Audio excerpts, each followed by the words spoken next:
बिस्मिल्लाहिर्रहमानिर्रहीम अस्सलाम वालेकुम। Welcome back to my channel Isa home kitchen.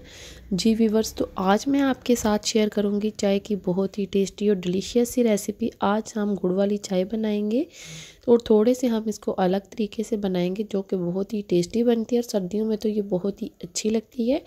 तो चलिए फिर बनाना शुरू करते हैं। बिस्मिल्लाहिर्रहमानिर्रहीम। जी, तो सबसे पहले हम पैन के अंदर शामिल करेंगे गुड़। ये मैंने 2 टेबलस्पून लिया है। हम 2 कप चाय बना रहे हैं, उसके लिए मैंने 2 टेबलस्पून गुड़ लिया है।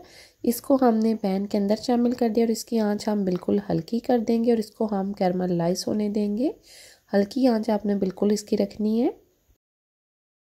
आप देख सकते हैं आहिस्ता आहिस्ता हमारा जो गुड़ है वो अच्छे से मेल्ट हो रहा है। आंच आपने इसकी बिल्कुल हल्की रखनी है और थोड़ा सा हम इसको मिक्स करेंगे कि हमारा जो गुड़ है सारा अच्छे से मेल्ट हो जाए।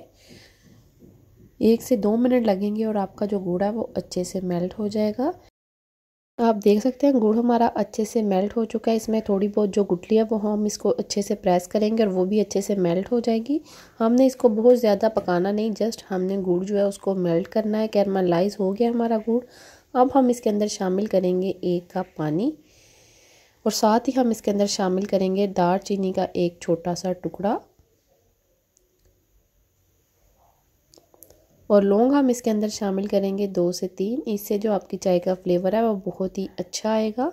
और चाय की पत्ती हम इसके अंदर डालेंगे 1 टेबलस्पून। ये आप अपने टेस्ट के मुताबिक कम ज़्यादा कर सकते हैं। जी, तो कहवे को बॉयल आ चुका है। इसको हम बॉयल आने के बाद 2 से 3 मिनट के लिए अच्छे से पकाएंगे ताकि जो पत्ती है उसका अच्छे से कलर निकल आए। अगर हम कहवे को अच्छे से पकाएंगे तो आपकी जो चाय है वो बहुत अच्छी कड़क बनेगी। और इस तरीके से आपने एक दफ़ा चाय लाजमी ट्राई करनी है, ये बहुत ही टेस्टी बनती है। जब आप एक दफ़ा बनाएंगे तो आप बार बार बनाएंगे, इतनी टेस्टी ये बनती है। तो कहवा हमारा जो है अच्छे से पक चुका है। अब हम इसके अंदर शामिल करेंगे दूध। मैं इसके अंदर 1.5 कप शामिल करूँगी। हम 2 कप चाय बना रहे हैं तो उसके लिए मैंने 1.5 कप दूध लिया और 1 कप पहले मैंने इसके अंदर पानी शामिल किया था। अब हम इसको चाय को अच्छे से फेंटेंगे और बॉयल आने का इंतज़ार करेंगे। चाय को आप जितना अच्छा फेंटेंगे उतनी ही अच्छी जो हमारी चाय है वो बनेगी, बहुत अच्छी क्रीमी सी बनेगी। थोड़ा सा हम इसको अच्छे से फेंट लेंगे। चाय हमारी पकना शुरू हो गया। इसी तरीके से हम इसको 2 से 3 मिनट के लिए अच्छे से पकाएंगे। इसका जो टेस्ट है वो बहुत ज़्यादा अच्छा आएगा। जी, तो चाय को पकते हुए 2 से 3 मिनट हो चुके हैं। अब हम इसके अंदर एक ऐसी चीज़ डालेंगे जिससे हमारी जो चाय है वो बहुत अच्छी कड़क और क्रीमी बनेगी।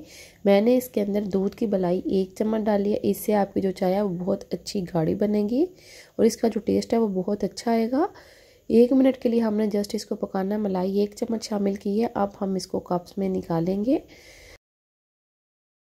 जी व्यूवर्स, तो आप देख सकते हैं माशाल्लाह से हमारी चाय कितनी अच्छी कड़क और टेस्टी बनी है। आपने एक दफ़ा इस तरीके से चाय लाजमी बनानी है। ये बहुत ही मज़े की बनती है और सर्दियों में तो ये बहुत ही मज़े की लगती है। उम्मीद करती हूँ आपको मेरी आज की चाय की रेसिपी अच्छी लगी होगी। रेसिपी आपको ज़रा सी भी पसंद आती है तो प्लीज़ वीडियो को लाइक और शेयर लाजमी किया करें और अगर फर्स्ट टाइम देख रहे हैं तो प्लीज़ चैनल को सब्सक्राइब करके लाजमी जाइएगा। Thanks for watching. अल्लाह हाफिज़।